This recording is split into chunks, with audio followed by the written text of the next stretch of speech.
Think about moving to Naperville, Illinois? You're going to want to hear these things.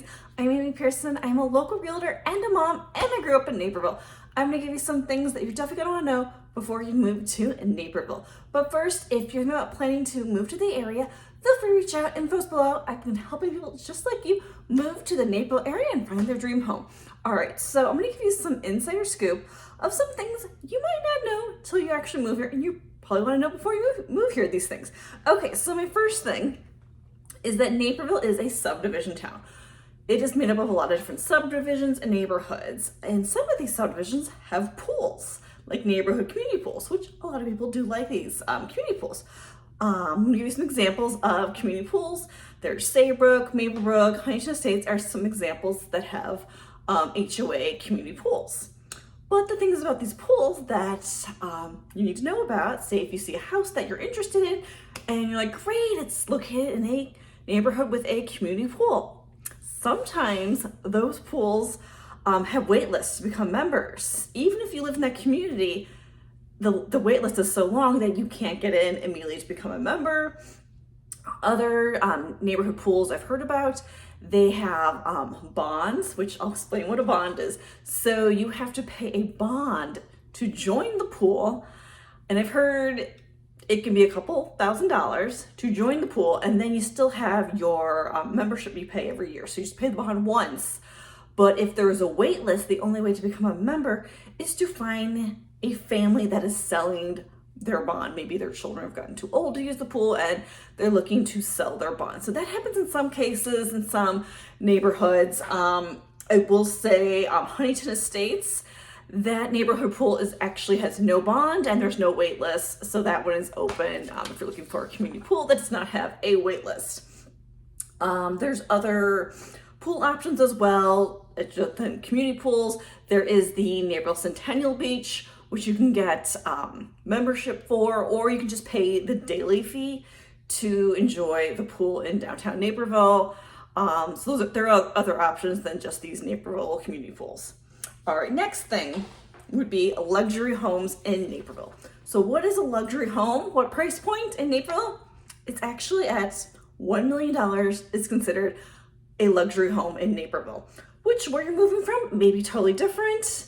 It may be lower than what you're used to or higher than what you're used to for a luxury home. So it is starting at $1 million to be considered a luxury home in Naperville. What you could get for about $1 million, I sort of looked at what's active, and just general speaking, what you get for $1 million, you probably would get a 5-bedroom home in Naperville, around 4,000 square feet, and possibly you would have a finished basement. These are just generalizations of what a $1 million home comes with, and it would have high-end finishes.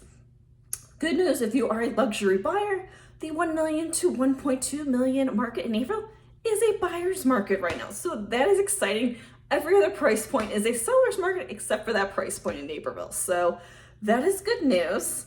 And I do check weekly the Naperville median list price. It is ticking up there, and right now the median list price is at $799,000. So I'm not sure how much longer $1 million will be considered a luxury home in Naperville. That might move up. We'll see. The third thing to know about Naperville is that it's made up of 2 school districts in Naperville. The North End and South End have 2 different school districts. North Naperville has District 203, and the more south end of Naperville has District 204, or it's commonly known as Indian Prairie, District 204 school districts. They have different school calendars. So you may not know that, especially if you're moving in the summertime, you're gonna wanna know that. I believe District 204 starts about 1 week later than District 203.